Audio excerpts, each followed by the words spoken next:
Laser printer क्या करते हैं, वो थर्मल प्रिंटर, इसमें क्या होता है, हीट एलिमेंट होता है जो एक विशेष प्रकार के पेपर पर कार्य करते हैं। इसका सबसे ज़्यादा उपयोग एटीएम मशीन में किया जाता है। एटीएम मशीन की जो रसीद छपती है उसमें किसका प्रयोग किया जाता है, थर्मल प्रिंटर का। इसकी मुद्रण लागत अधिक है, इसलिए केवल पेशेवर कला और डिजाइन में इसका इस्तेमाल किया जाता है। किसका, थर्मल प्रिंटर का। इसकी लागत अधिक होती है, ये महंगे पड़ते हैं, तो इसका उपयोग किसमें किया जाता है, पेशेवर कार्यों के लिए।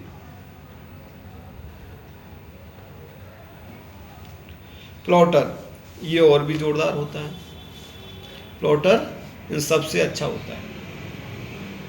इसका उपयोग इंजीनियर वगैरह करते हैं। प्लॉटर का उपयोग इंजीनियरों के काम में लेते हैं इसको, प्लॉटर को। प्लॉटर का उपयोग इंजीनियरिंग की उच्च गुणवत्ता वाली कलाकृतियों, बिल्डिंग प्लान, सर्किट डायग्राम आदि को प्रिंट करने के लिए किया जाता है। ये प्रिंटर ग्राफिक्स एवं कलाकृतियों को इंक पेंस या इंकजेट की मदद से प्रिंट करते हैं। किससे प्रिंट करते हैं, इंक पेंस या इंकजेट की मदद से प्रिंट करते हैं। यह आमतौर पर ड्रम प्लॉटर और फ्लैट बेड प्लॉटर के होते हैं। ठीक है ना। ये सबसे अच्छी क्वालिटी का जो प्रिंटर होता है वो प्लॉटर होता है। इसको इंजीनियरिंग कार्यों में उपयोग किया जाता है। सबसे बेस्ट, यदि कोई पूछे कि सबसे बेस्ट कौन सा है, तो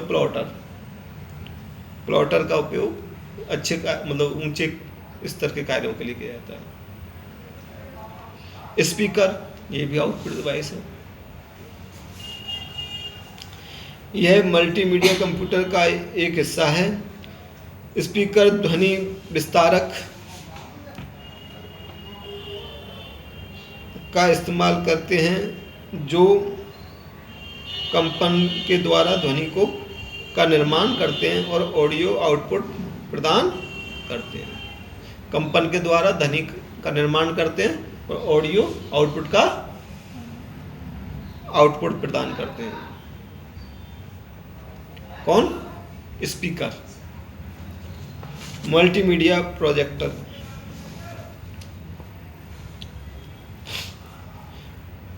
मल्टीमीडिया प्रोजेक्टर का उपयोग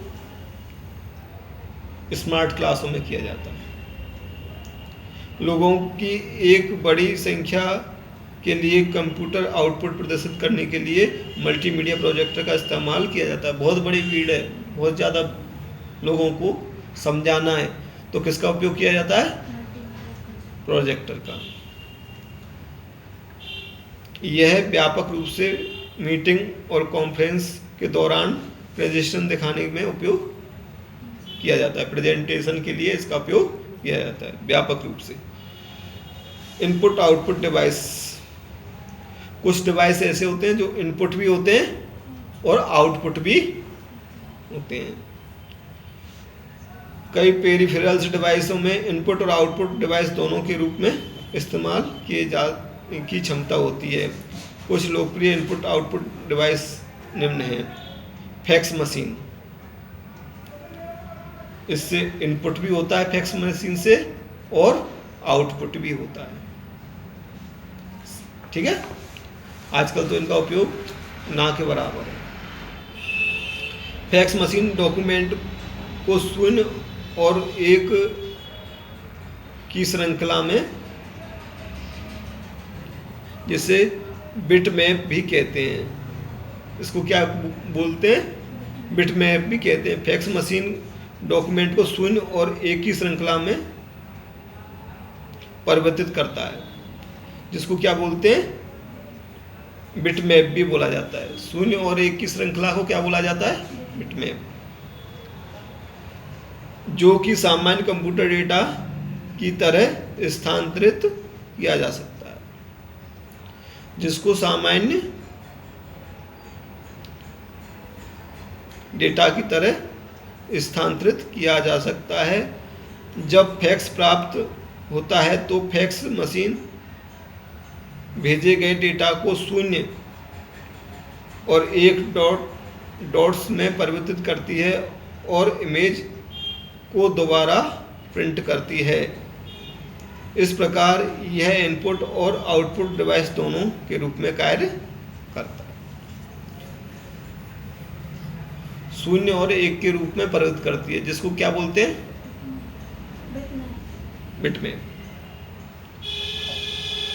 मल्टीफंक्शन उपकरण, बहुत से मल्टीफंक्शन उपकरण होते हैं जो आउटपुट और इनपुट का भी काम करते हैं।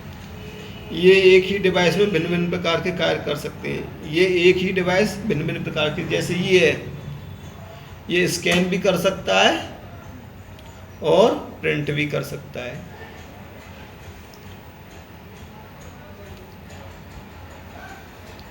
मल्टीफंक्शन डिवाइस निम्न किसी भी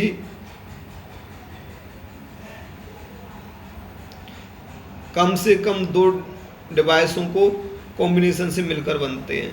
कम से कम दो डिवाइसों से मिलकर बनते हैं। कॉम्बिनेशन, दो चीज़ का कॉम्बिनेशन होता है मल्टी फंक्शन उपकरण। प्रिंटर, स्कैनर, कॉपियर, ये तीनों कॉपी भी निकालता है, प्रिंट भी निकालता है और स्कैन भी करता है। ठीक है ना, तीन फंक्शन निकाल रहा है। इस प्रकार ये डिवाइस उदाहरण एक बहुआयामी प्रिंटर है। इस तरह के डिवाइस का उदाहरण एक बहुआयामी प्रिंटर है। ये बहुआयामी प्रिंटर है। ठीक है ना, स्कैन भी कर रहा है, प्रिंट भी कर रहा है और कॉपी भी निकाल रहा है। ठीक है ना। मोडेम, अगला कौन सा आ रहा है अपन का? इनपुट और आउटपुट वालों में मोडेम। यह एक उपकरण है जो टेलीफोन लाइन पर प्राप्त एनालॉग सिग्नल्स को डिजिटल सिग्नल में परिवर्तित करता है तथा कंप्यूटर के लिए इनपुट के रूप में इस्तेमाल किया जा सकता है। इनपुट भी कर रहा है। इसी तरह यह कंप्यूटर से प्राप्त जानकारी को टेलीफोन लाइन के द्वारा संचारित करता है और ये उसको भेजता भी है, आउटपुट भी भेज रहा है। ठीक है ना। टच स्क्रीन भी आउटपुट और इनपुट दोनों ही है। उससे डेटा अंदर भी जा रहा है और डेटा बाहर भी आ रहा है। टच स्क्रीन डिस्प्ले और डिजिटल कैमरा आमतौर पर इनपुट आउटपुट डिवाइस के कुछ अन्य उदाहरण हैं।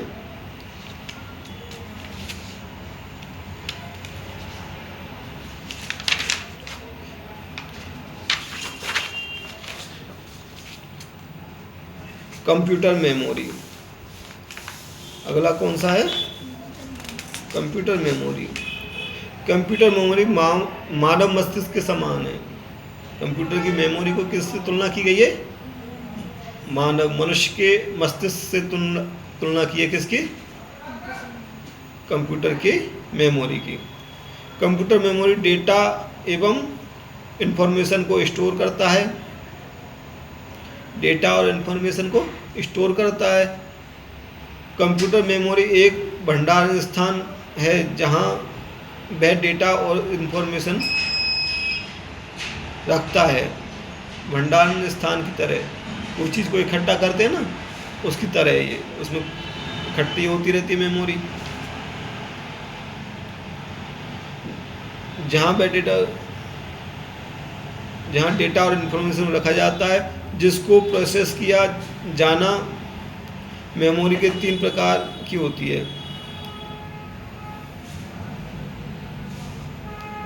मेमोरी 3 प्रकार की होती है।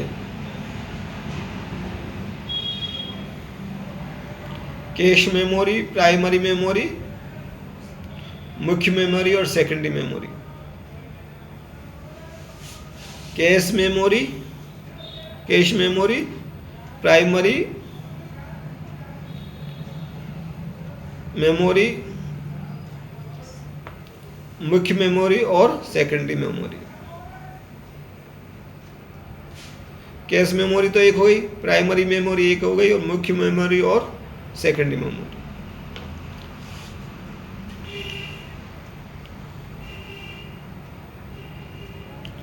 कैश मेमोरी,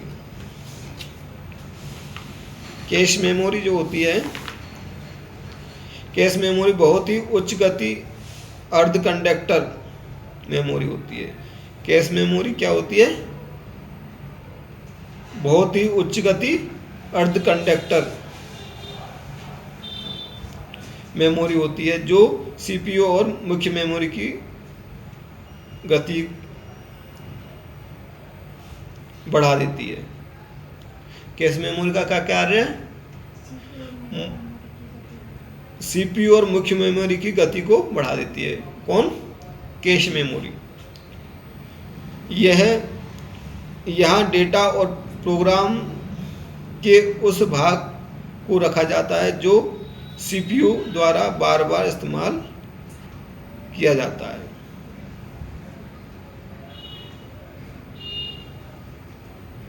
इसमें किस चीज को रखा जाता है? यहाँ डेटा और प्रोग्राम के उस भाग को रखा जाता है जो सीपीयू के द्वारा बार बार इस्तेमाल किया जाता है। सीपीयू के द्वारा जो बार बार इस्तेमाल किया जाता है उसको यहाँ पे रखा जाता है।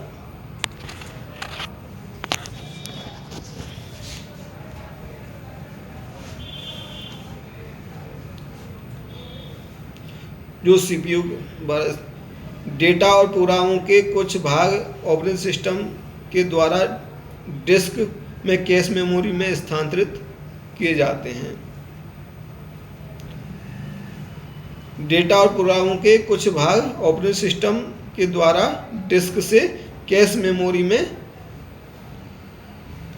स्थानांतरित किए जाते हैं, जहां सीपीयू उनको एक्सेस कर सकता है, जहां से सीपीयू उनको एक्सेस कर सके, उनका यूज कर सके। कैश मेमोरी मुख्य मेमोरी की तुलना में कम समय का उपयोग करती है। कैश मेमोरी जो होती है उसको कम समय चाहिए, वो कम समय का उपयोग करती है। कैश मेमोरी मुख्य मेमोरी की तुलना में कम समय का उपयोग करती है। कैश मेमोरी अस्थायी उपयोग के लिए डेटा स्टोर करती है। कैश मेमोरी अस्थायी उपयोग के लिए, स्थायी नहीं होता है इसमें। कैश मेमोरी में जो भी डेटा होता है वो अस्थायी होता है, वो कम समय के लिए रहता है उसमें। कैश मेमोरी एक प्रोग्राम को संग्रहित करती है जो छोटी अवधि के लिए संग्रहित किए जा सकते हैं। उन प्रोग्रामों को संग्रहित करती है जो छोटी अवधि के लिए संग्रहित किए जा सकते हैं। कैश मेमोरी का मुख्य लाभ यह है कि वह मेमोरी से कैश मेमोरी का मुख्य लाभ यह है कि यह मुख्य मेमोरी को तेज होती है। इससे क्या होती है? मुख्य मेमोरी तेज स्पीड से काम करती है। किससे? कैश मेमोरी से। कैश मेमोरी की कुछ सीमाएं भी हैं। कैश मेमोरी की कुछ सीमाएं, कौन कौन सी सीमाएं? इसकी क्षमता सीमित होती है, ये अधिक समय के लिए नहीं रख सकती, और ये महंगी भी होती है। प्राइमरी मेमोरी, प्राइमरी मेमोरी केवल उस डेटा को निर्देश को जमा करके रखती है जिस पर वर्तमान में कंप्यूटर काम कर रहा है। प्राइमरी क्या करती है? उस डेटा को रखती है जो वर्तमान में कंप्यूटर में काम आ रहा है।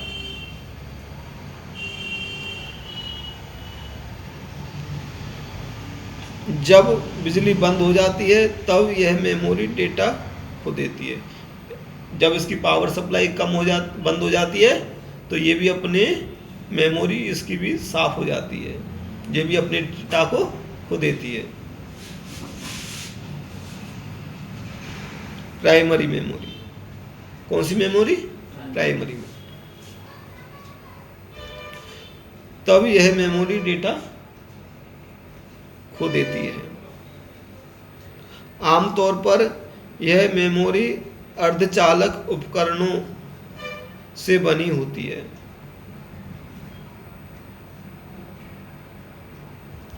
आमतौर पर यह मेमोरी अर्धचालक उपकरणों से बनी होती है। आमतौर पर यह मेमोरी किससे बनी होती है? अर्धचालक उपकरणों से बनी होती है। इसका मतलब सिलिकॉन आधारित ट्रांजिस्टर से मिलकर बने हुए एकीकृत सर्किट। इसका मतलब क्या है? ट्रांजिस्टर से मिलकर बने अर्धचालक से बनी होती है, उपकरणों से बनी होती है। कौन? Primary memory.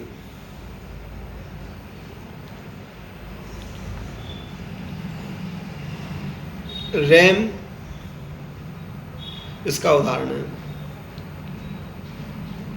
Random access memory. RAM की फुल फॉर्म क्या होगी? Random access memory. और ROM read only memory.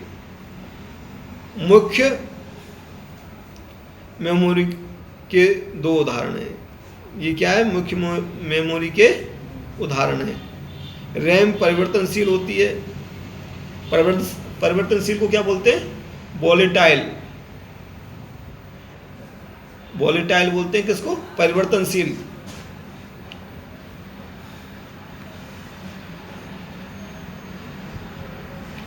Flash memory, रोम, प्रोम, ईपीरोम नॉन वोलेटाइल मेमोरी है, मतलब इनमें परिवर्तन नहीं होता है। डेटा और निर्देश जो कि प्रोसेस के लिए आवश्यक है मुख्य मेमोरी में रहते हैं। डेटा और निर्देश किस में रहते हैं? मुख्य मेमोरी में। इसके उदाहरण कौन कौन से हैं? कौन कौन से? रैम और रोम मुख्य उदाहरण हैं इनके। प्रोरोम। रैम तो कौन सी होती है? वोलेटाइल। नॉन वोलेटाइल कौन कौन से हैं? फ्लैश मेमोरी, रोम, प्रोम, ईपीरोम। नॉन वोलेटाइल जिसमें परिवर्तन नहीं होता है। वोलेटाइल का मतलब जिसमें परिवर्तन होता है। मुख्य मेमोरी की विशेषताएं। यह वह मेमोरी है जिस पर कंप्यूटर वर्तमान में कार्य करता है। इसकी गति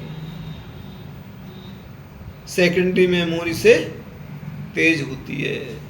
मुख्य मेमोरी की सेकेंडरी मेमोरी से तेज होती है। एक कंप्यूटर प्राइमरी मेमोरी के बिना नहीं चल सकता। एक कंप्यूटर प्राइमरी मेमोरी के बिना नहीं चल सकता। यदि रैम नहीं है तो वो चल नहीं सकता कंप्यूटर। और जिसमें जितनी ज़्यादा रैम होगी उतनी गति से काम करेगा। अपन के मोबाइल भी तो होते हैं ना, उसमें रैम देखते हैं कितनी जीबी रैम है। जितनी जीबी रैम है उतनी अच्छा वर्क करता है वो तेज गति से। Random access memory, RAM.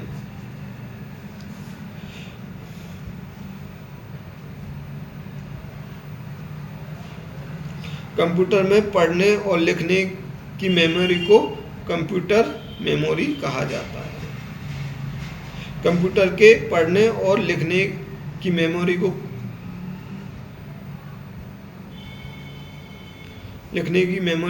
Computer की मेमोरी कहा जाता है।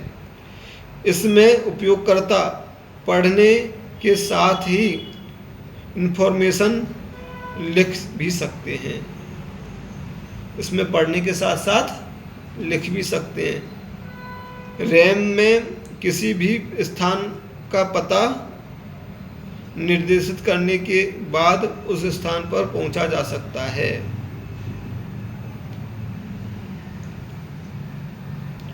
जो कि रैंडम एक्सेस माना जाता है, क्योंकि इसमें हम किसी भी मेमोरी सेल को सीधा एक्सेस कर सकते हैं।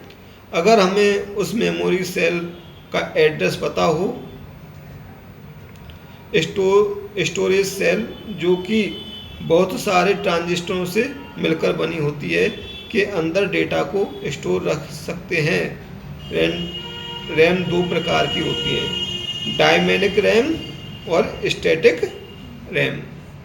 रैम कितने प्रकार की होती है? डायनेमिक रैम और स्टैटिक रैम।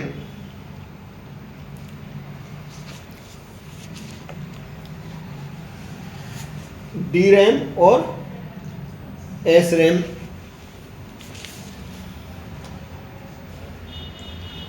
इस प्रकार से भिन्न डायनेमिक रैम से एस रैम इस प्रकार से भिन्न है कि वह समय समय पर रिफ्रेश होती है रहती है। एस रैम डी रैम से तेज होती है।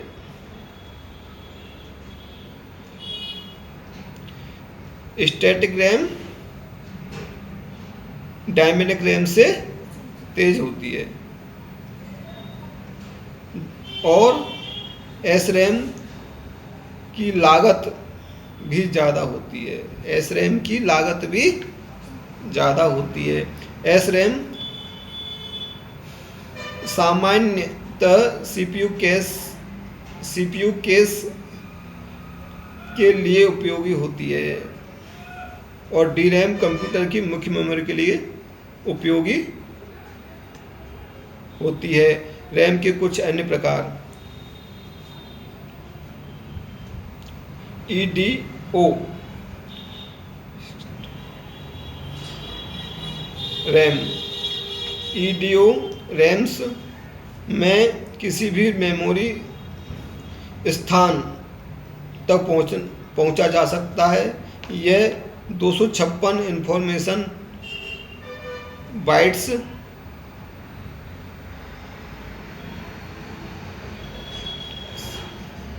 में लैटेक्स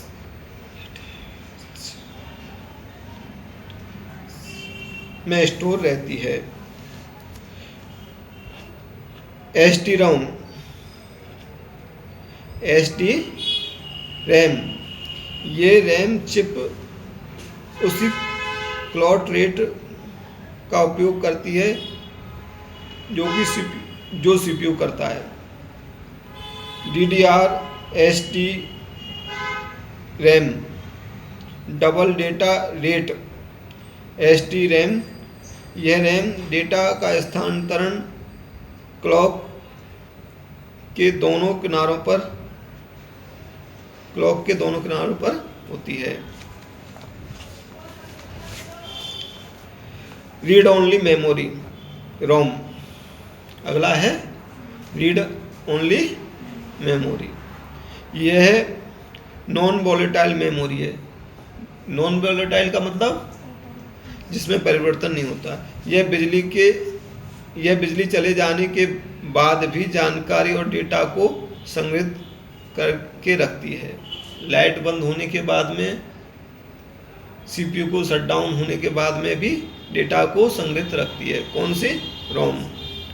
यह इंफॉर्मेशन के स्थायी भंडारण के लिए प्रयोग की जाती है। यह इंफॉर्मेशन के स्थायी भंडारण के लिए उपयोग की जाती है। कौन सी? रोम, रीड ओनली मेमोरी। रोम पर स्टोर्ड इंफॉर्मेशन को परिवर्तित नहीं किया जा सकता। रोम पर स्टोर्ड इंफॉर्मेशन को परिवर्तित नहीं किया जा सकता।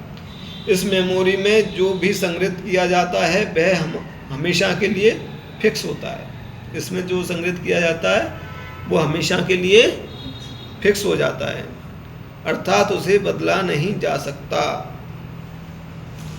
रोम के प्रकार, प्रोरोम सबसे पहले आ रहा है इसमें। रोम के प्रकार में प्रोरोम,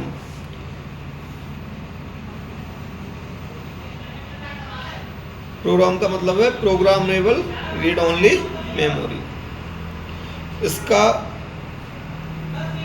कंटेंट यूजर द्वारा निश्चित किया जाता है। उपयोगकर्ता स्थायी प्रोग्राम को स्टोर कर सकते हैं। Data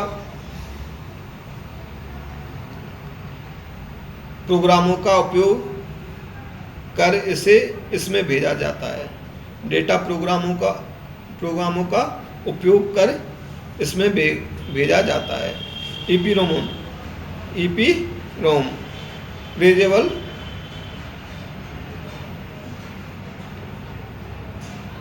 programmable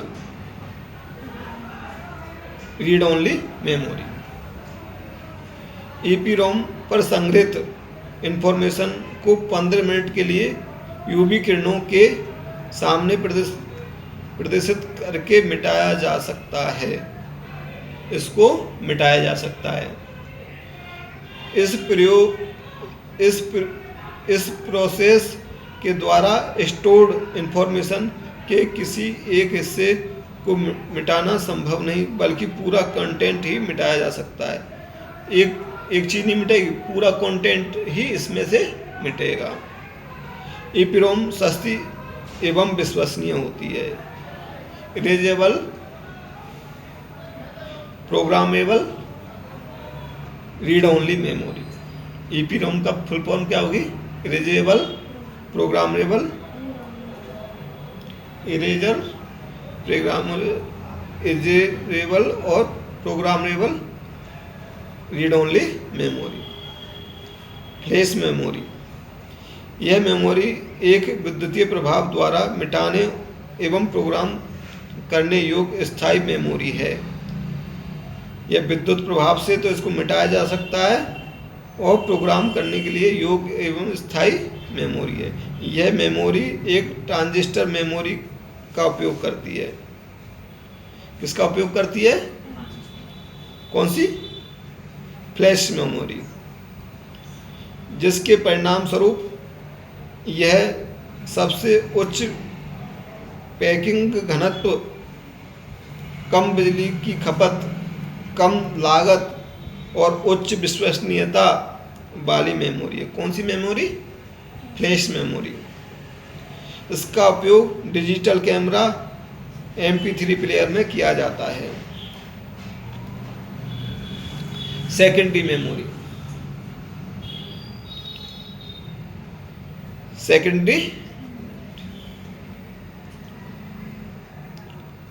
secondary memory external memory या नॉन वॉलेटाइल मेमोरी के रूप में भी जाना जाता है। सेकेंडरी मेमोरी को किसमें जाता है? एक्सटर्नल मेमोरी और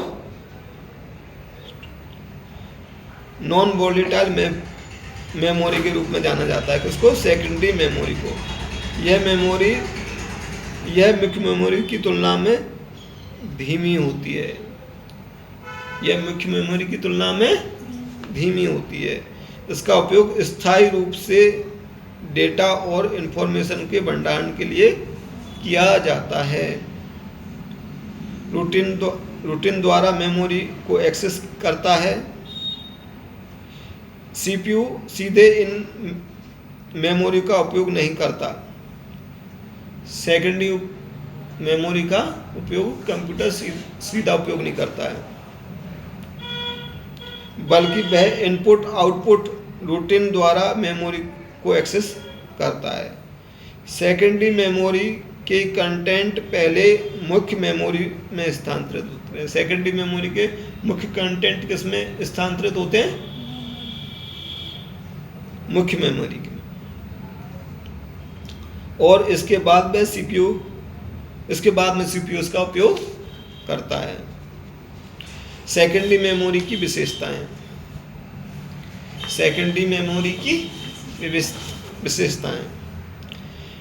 ये ऑप्टिकल और मैग्नेटिक मेमोरी होती हैं। ये कैसी होती हैं? ऑप्टिकल और मैग्नेटिक मेमोरी बैकअप मेमोरी के रूप में उपयोगी होती हैं। ये बैकअप मेमोरी के रूप में उपयोगी होती हैं। बिजली बंद होने के बाद में भी डेटा स्थायी रूप से इसमें संग्रहित रहता है। किसमें? सेकेंडरी मेमोरी में। प्राइमरी मेमोरी की तुलना में धीमी होती हैं, और जो प्राइमरी मेमोरी होती है उसकी तुलना में कैसी होती है? धीमी। बड़े और भारी भरकम डेटा कम लागत में संग्रहित किए जा सकते हैं। बड़े और भारी भरकम डेटा इसमें कम लागत में संग्रहित किए जाते हैं। इसका उदाहरण है जैसे हार्ड डिस्क। सेकेंडरी स्टोरेज और device. Secondary storage device, hard disk drive,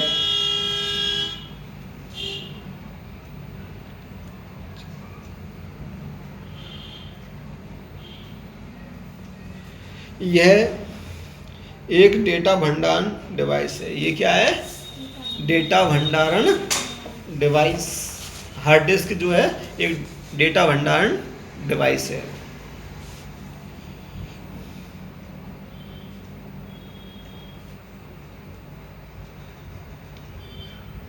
जिसका उपयोग डेटा भंडारण या डिजिटल इंफॉर्मेशन को रिट्रीव करने के लिए किया जाता है। इसे एक से ज़्यादा तेजी से घूमती हुई डिस्क जो कि चुंबकीय सामग्री से लेपित होती हैं के द्वारा, इनका निर्माण किससे होता है?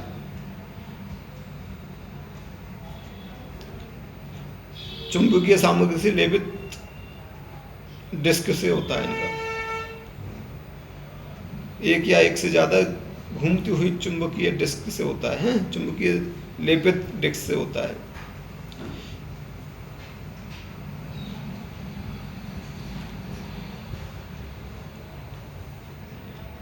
प्लेट्स की सतह पर जानकारी को लिखने और पढ़ने के लिए प्लेटर्स को चुंबकीय हेड्स के साथ रखा जाता है, जो एक चलती आर्म पर व्यवस्थित होता है।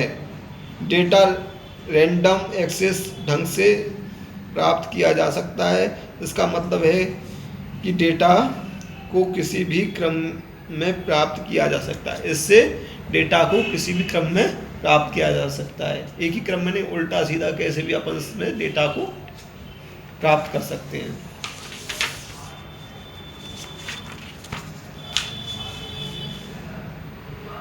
बिजली बंद होने पर भी HDD अपने डेटा को बरकरार रखता है।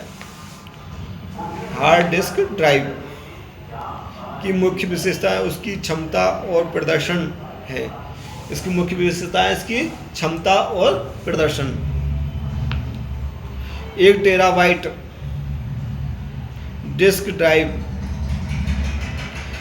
1000 गीगाबाइट की होती है। 1 टेराबाइट डिस्क ड्राइव 1000 गीगाबाइट की होती है। गीगाबाइट का मतलब क्या बोलते हैं? गीगाबाइट को जीबी और टेराबाइट को टीबी। जहां 1 जीबी बराबर 1 अरब बाइट्स, 1 जीबी बराबर बाइट्स की क्षमता होती है।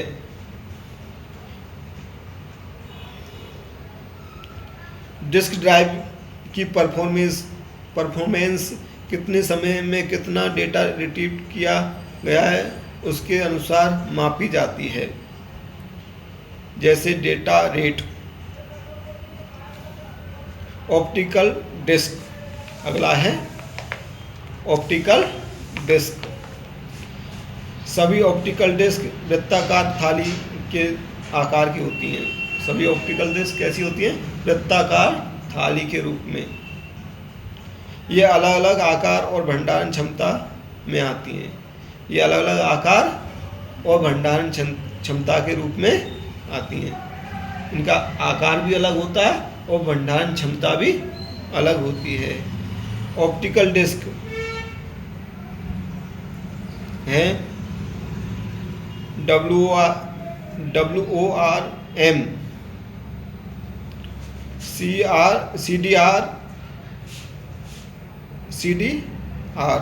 CDRW, DVD और ब्लू रे डिस्क। ये कौन सी है? Optical disc.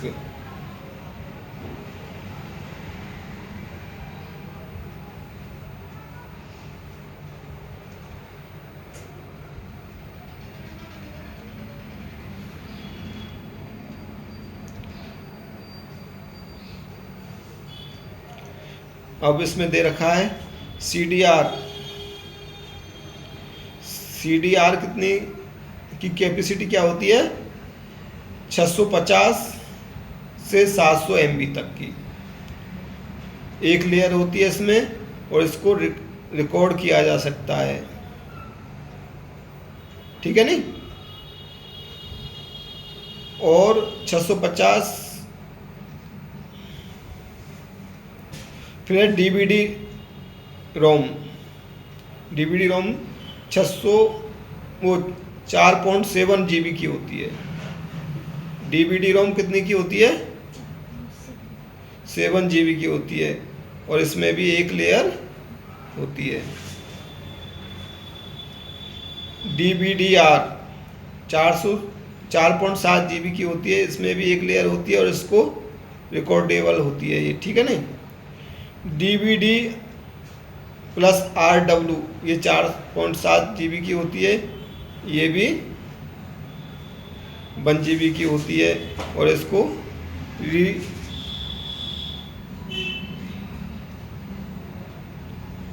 दोबारा से इसको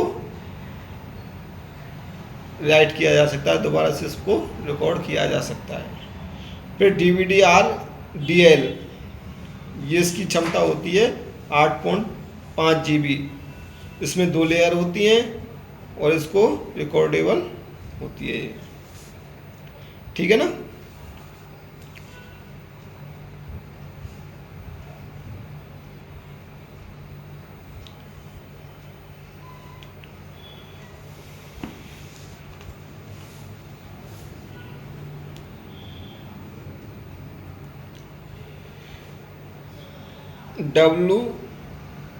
WORM डिस्क, WORM डिस्क,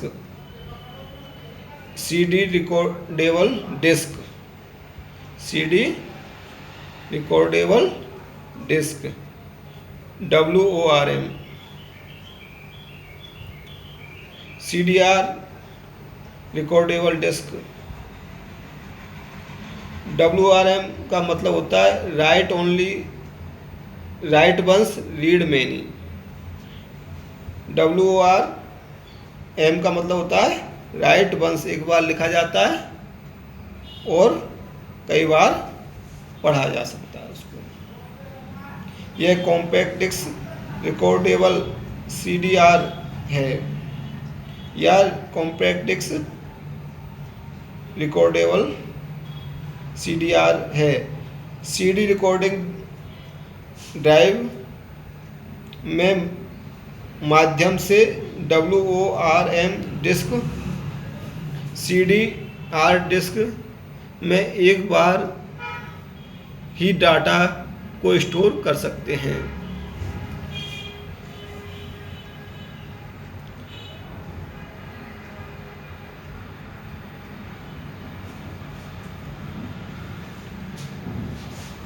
इसमें क्या है? WRM डिस्क पर और CDR डिस्क पर डेटा को एक बार ही स्टोर कर सकते हैं। इन डिस्क में डेटा को पढ़ने के लिए लेजर बीम तथा डिस्क की सतह पर गड्ढे बनाकर लिखा जाता है। इसको एक बार ही रिकॉर्ड कर सकते हैं, और उस पर जो लिखा जाता है वो कैसे लिखा जाता है, गड्ढे या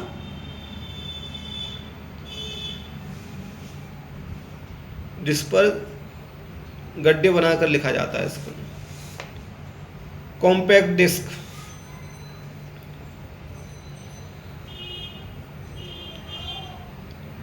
कॉम्पैक्ट डिस्क रीड राइट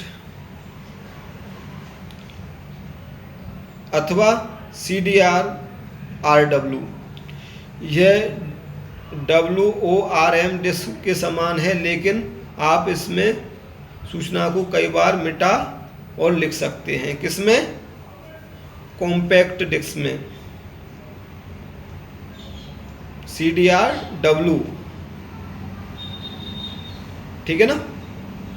इसमें लिख भी सकते हैं और मिटा भी सकते हैं। Digital versatile disc, digital versatile disc, यह ऑप्टिकल स्टोरेज डिवाइस है जो CD जैसी दिखाई देती है, लेकिन इसकी भंडारण क्षमता, स्टोरेज कैपेसिटी 4.7 GB से 8.5 GB तक होती है।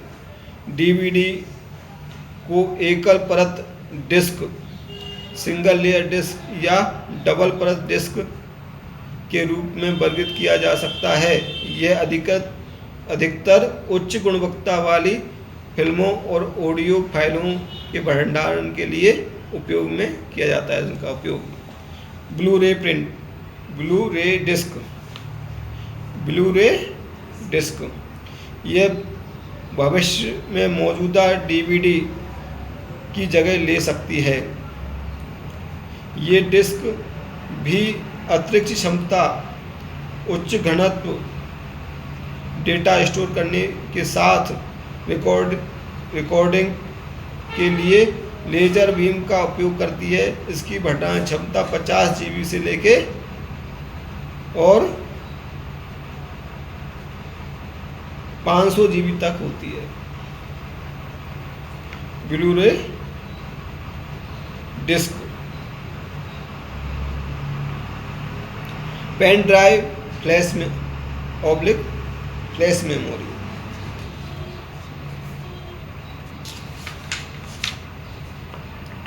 यह मेमोरी, यह एक छोटा सा पोर्टेबल डिवाइस है। पेन ड्राइव क्या है, एक छोटा सा पोर्टेबल डिवाइस है जो कि USB पोर्ट के माध्यम से कंप्यूटर से जोड़ा जा सकता है। यहाँ तक कि जब यह कंप्यूटर से जुड़ा नहीं होता है तब भी डेटा को संग्रहित रख सकता है। इसको कंप्यूटर से अलग भी इसमें डेटा रहता है, और कंप्यूटर के साथ में भी यदि जुड़ा रहता है तब भी इसमें डेटा संग्रहित रह सकता है।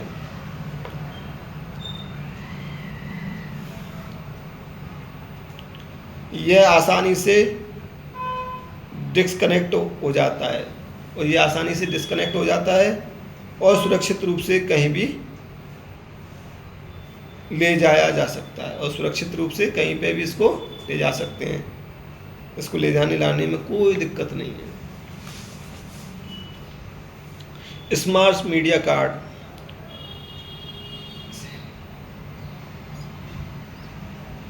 स्मार्ट मीडिया कार्ड, यह इन दिनों डिजिटल कैमरे में इस्तेमाल होने वाला सबसे लोकप्रिय और पोर्टेबल क्रेडिट कार्ड की तरह होता है। Smart media card, SD card नहीं, ये SD कार्ड नहीं है,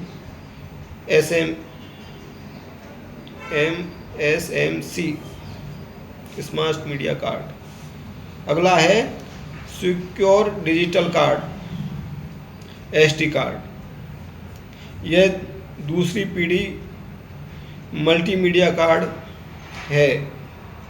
इसमें डेटा को लॉक और प्रोटेक्ट करने की क्षमता है। इसके दो संस्करण मिनी SD कार्ड, यह स्मार्टफोन में डेटा भंडारण की आवश्यकता की पूर्ति करता है। दूसरा है माइक्रो एसडी कार्ड। यह मेमोरी कार्ड से छोटा होता है तथा उसकी सभी विशेषताएं उसमें उपलब्ध होती हैं। विंडो 11 में कंप्यूटर सिस्टम कॉन्फ़िगरेशन की जांच करना। विंडो 11 में कंप्यूटर सिस्टम की कॉन्फ़िगरेशन की जांच करना।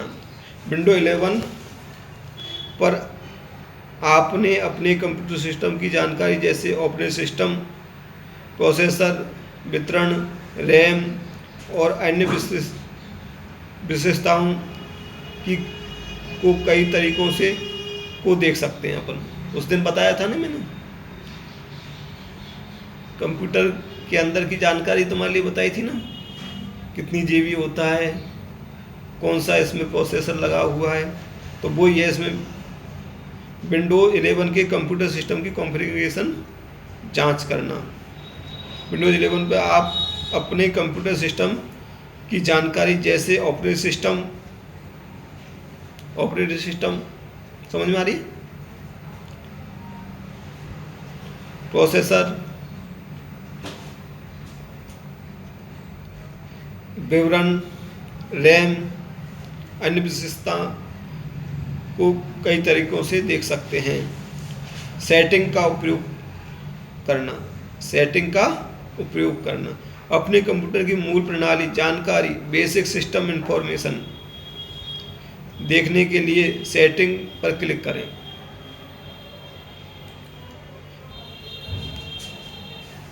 और इसके द्वारा सिस्टम में अबाउट पर क्लिक करें। इसके बाद में किस पे क्लिक करेंगे? अबाउट पर। इस सेटिंग पेज में आपको विंडो 11 का सटीक संस्करण, कौन सी वर्जन के बारे में बताएगा, कौन से लेटेस्ट वर्जन है या पुराना वर्जन है, तो उस वर्जन के बारे में पता लगता है किसमें? सेटिंग पेज में। और बिल्ड संख्या मिल जाती है, जो हर बार माइक्रोसॉफ्ट द्वारा एक क्यूमुलेटिव अपडेट या सुविधा अपडेट जैसे कि विंडो 11 की वर्षगांठ अपडेट जारी करते ही परिवर्तित हो जाएगी।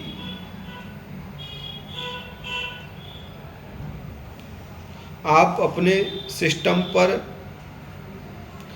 का प्रकार, सटीक प्रोसेसर और मेमोरी भी देख सकते हैं। इसमें अपन क्या देख सकते हैं? कितनी मेमोरी है, कौन से प्रकार का अपना प्रोसेसर है, अन्य जानकारी इसमें प्राप्त हो जाती है। दूसरा है सिस्टम सूचना सेटिंग।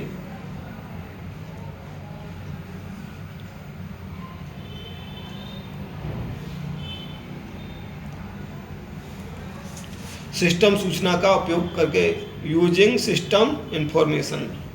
सिस्टम इंफॉर्मेशन सबसे अच्छे टूल में से एक है। सिस्टम इंफॉर्मेशन सबसे अच्छे टूल में से एक है जिसका उपयोग आप अपने कंप्यूटर की संपूर्ण प्रणाली विशेषताओं को देखने के लिए किया जा सकता है। सिस्टम इंफॉर्मेशन खोलने के लिए निम्न को फॉलो करें। स्टार्ट मेन्यू खोलें, MSIN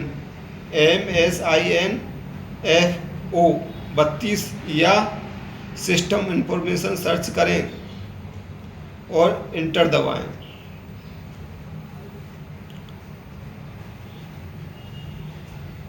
सिस्टम विशिष्टता देखें।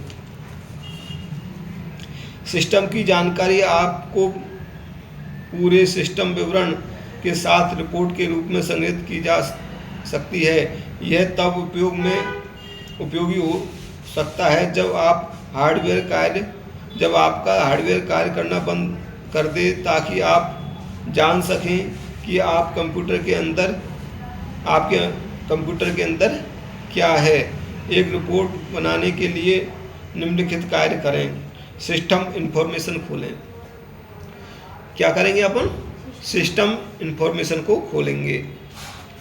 वह जानकारी चुनें जिसे आप निर्यात करना चाहते हैं, और आप उस जानकारी को चुनो जिसको तुम निर्यात करना, किसी को भेजना चाहते हैं।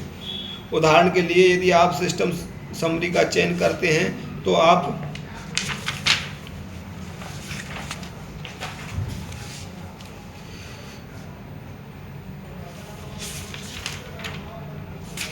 जानकारी के हर हिस्से को निर्यात कर रहे होंगे। हालांकि यदि आप केवल अपने कंप्यूटर के ग्राफिक कार्ड विवरण को निर्यात करना चाहते हैं तो आप केवल डिस्प्ले का चयन कर सकते हैं।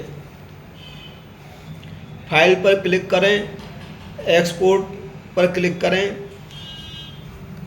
फाइल को सेव करने के लिए स्थान को ब्राउज करें, एक वर्णनात्मक नाम दर्ज करें और कार्य को पूरा करने के लिए सेव पर क्लिक करें।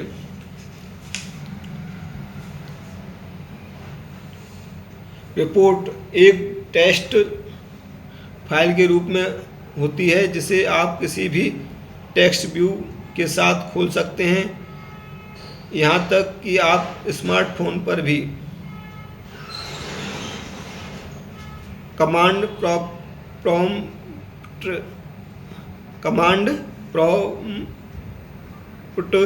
का उपयोग करना। आप निम्न चरणों का पालन कर सकते हैं। स्टार्ट मेनू खोलें और कमांड प्रॉम्प्ट सर्च करें।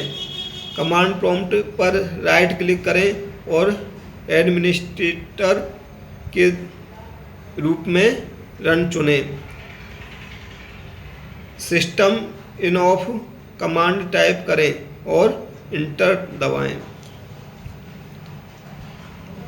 एक बार जब आप ऊपर दी गई कमांड रन करते हैं तो आप हार्डवेयर और ऑपरेटिंग सिस्टम के बारे में विस्तृत जानकारी मिलती है, जिसमें विंडो और उसके अपडेट की जानकारी, मेमोरी और नेटवर्क एडेप्टर का विवरण और अन्य जानकारी शामिल हैं। ठीक है, ये अपन का दूसरा चैप्टर पूर्ण हुआ। इन क्वेश्चन आंसरों को देख लिया करो साइड में जो लिखने।